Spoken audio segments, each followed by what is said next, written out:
Hi everyone, my name is Ryan Crawford, and today I'm going to talk about an acceptance and commitment therapy lesson I've created called Not So Scary. So the process in the Hexaflex that we're going to target today is diffusion.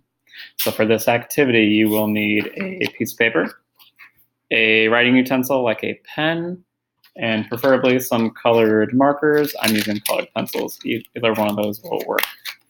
So our lesson today, not so scary. In your head, I want you to think of something that might scare you. So take a minute and think about that. What is it? What does that thing look like? What does that thing feel like in your body when you think about it?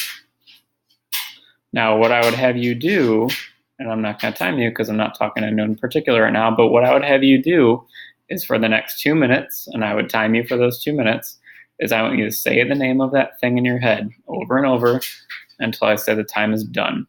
So if your thing that you were scared of was dogs, you would say the word dog over and over again, dog, dog, dog, dog, for 2 minutes until I say time is up. Feel free to pause the video now and you can go through that exercise for those 2 minutes. You can time yourself. If you're ready, we will keep moving on.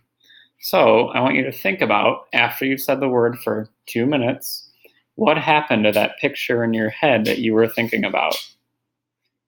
Did that picture of that dog or that thing that you might be scared of start to go away? Or did it stay there? What do you see when you think about that thing after you said that word for 2 minutes? Did that thing feel more scary or less scary? I want you to think about these things and think about what saying that word did over and over and over again, and what it did to that picture in your head.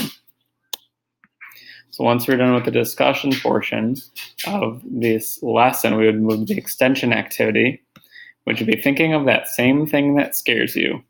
And on the back of your page, you would draw that thing that scares you. But this time, I would want you to give it a funny face, a funny t-shirt that it might be wearing, some sort of funny characteristics.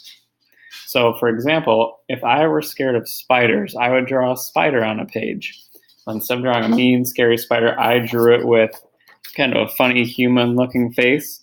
He's got a polka-dotted tie on, his green tongue is sticking out, his eyes are kind of going all over the place.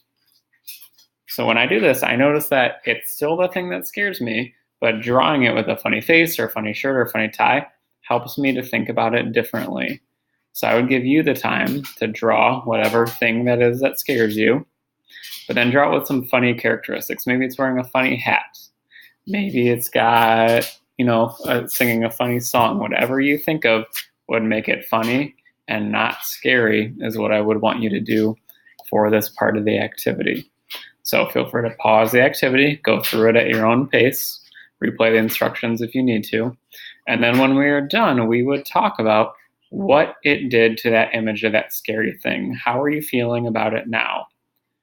I would want you to notice that it is still the same thing that you were scared of, but your feelings might have changed about it because you're kind of separating the thing that's scary about it.